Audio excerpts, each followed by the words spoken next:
Hello আম্মা। কিরে মা, কালকে তো ঈদের বাজার করা হয়েছে তোর? না মা, এই বাড়িতে আমি আর কিছু কিনি নাই।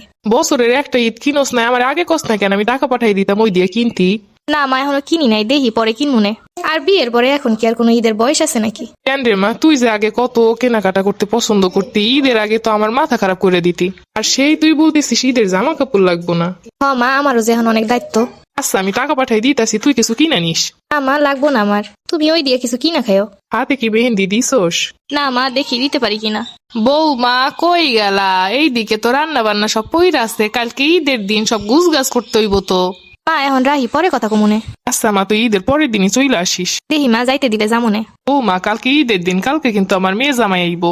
আমার মেয়ে যা যা খাইতে পছন্দ করে আমি সব বাজার করে রাখছি, তুমি সুন্দর করে জানো ওইগুলা রান্না শুরু করে দিও। ঠিক আছে আম্মা।